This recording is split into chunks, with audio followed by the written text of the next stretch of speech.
Hello, it's Tyro, and in this video, I'm going to be discussing Rocket League camera settings. I'm not going to be telling you exactly what you should use because it's all subjective, except maybe a couple of things. But I want to discuss some things that you should be thinking about when you're tweaking your camera settings. So with that out of the way, let's start. So I'm here in free play right now, and to those of you that have never changed your camera settings, this is what you're going to see when you first load up, because I'm using default camera settings right now. So those of you who have already played, this is going to look terrible. But anyway, let's get into the options and the camera settings. There are two things you should be thinking about when you are changing your camera settings. The first is awareness. You don't want your camera so far zoomed in that you can't see your surroundings like we are right now in default settings. It's kind of hard to see and your car is really big and it doesn't really need to be that close to your car. And the second thing that you should be thinking about is precision. You don't want your camera so far out that it makes it hard to hit the ball with your car, basically, because if your car is so tiny on the screen, it's going to be hard to angle your car and hit the ball precisely. So those are two things you should be thinking about when you're changing these camera settings. So with that, let's start. The two exceptions that I had that I said is not really subjective is camera shake and field of view.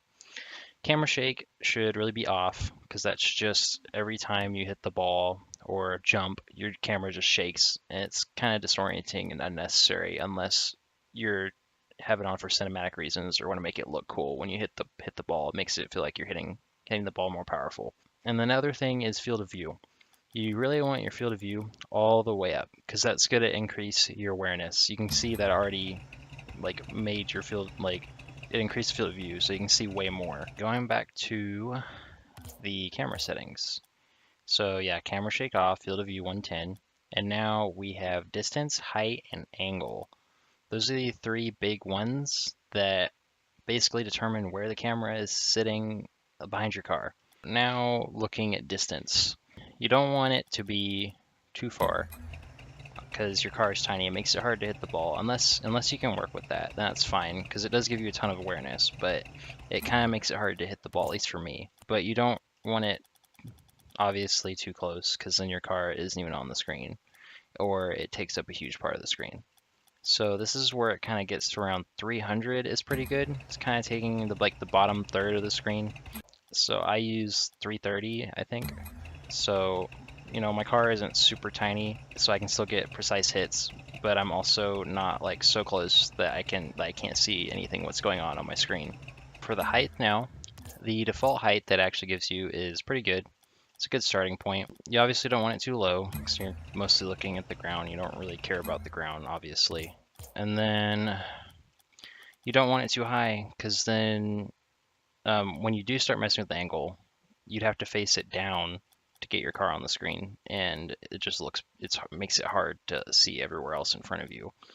So I think, yeah, 100 is a good starting point. I use about 120. That puts the car kind of in the bottom third of my screen where I can still see it and it's not super far away. And also in the future, when you start dribbling, you don't really, the ball is going to be on top of your car. And so you don't want it to be too low because then it gets hard to see. But you don't want it too high either because then it'll also be hard to see. So those are some things to kind of think about while you're doing that. So now we go on to the angle, which this one for me is kind of tricky. You're going to be wanting to look, in the air, because Rocket League, it's rocket cars, you're going to be in the air a lot, at least in the future. So you're going to want to find something that isn't obviously looking all the way down, because while you can see over the ball very well, you can't see into the sky very well, and that makes it kind of tough.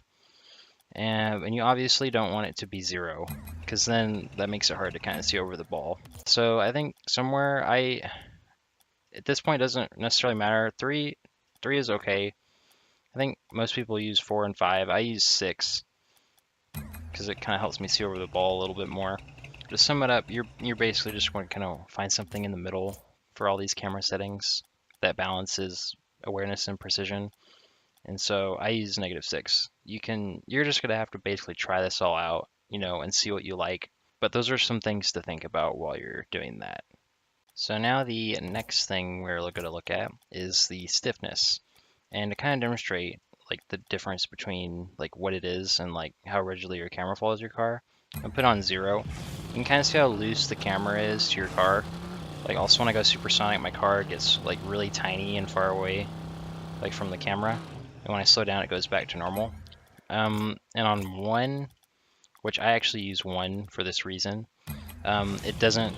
I mean, it goes when you go supersonic, it goes a tiny bit far, but it's very close. And when you turn, it doesn't. It just sticks to your car. And for me, I like the consistency. For some people, this may be too much, but I personally like it. I think probably a good range would probably be like between 0.5 and 1, just so it's not too dramatic. But I guess you're gonna have to try that out and see what you like. So now the next thing is the swivel speed, and what this is the how fast your camera swivels around your car when if you're using a controller, you're using the right joystick to move it around your car. You want this to be, I think personally, I think 2.5 is kind of slow. Obviously, don't want it like 1 because then it takes forever. Rocket League is kind of a fast-paced game, so you kind of want it to be faster. But I'd say 10 is probably too much because then if you move it all the way, it just kind of goes really fast. You kind of lose information. So I mean, I use 5 because that way it's still fast, but it's not like so dramatically fast I'm losing information as I'm turning. So that's why I use 5. I think that's a good starting point, at least for you to figure out what you like. So the last really important setting is transition speed. That's how your camera transitions between ball and car camera. So like when I press Y, it's at the speed at which you transition. And so you don't want it to be too fast. Like you have in between 1 and 2. You wouldn't want it to be 2 because it's just instantaneous, and that would be extremely disorienting while you're like driving around. Like because you're like losing information that you'd be seeing if you had a transition. Like let's say like 1, you can actually kind of see like where you're actually pointing to in orientation between your car and the ball. So you can actually do a little bit more if you want. If that's a little bit too slow, you can probably do like 1.3. It's still good. So you're just gonna have to kind of try these things out and see what you like. You don't have to think too hard about it. I just wanted to give you some small things to think about, like when you're deciding what camera settings you want. Now, the last actual setting is invert swivel, and that's just when you're using the right stick, just which way you put it. I like inverted. It doesn't really matter. It's just whatever you prefer. And so that's kind of it. That's all the settings. So just try them out, what you want, play some games and see what you like, and just kind of you don't have to think too hard about it. Just what feels good while thinking about some things that could help you improve your game. So I hope you were able to find something from this video and that you enjoyed this video. This is my first time ever making a video and commentating on it. So I'd appreciate feedback, and if you enjoyed it, then tell me what you enjoyed. If you didn't like stuff, and tell me what you didn't like. And I guess if I ever decide to make another video, I guess I'll see you in the next video. So thank you.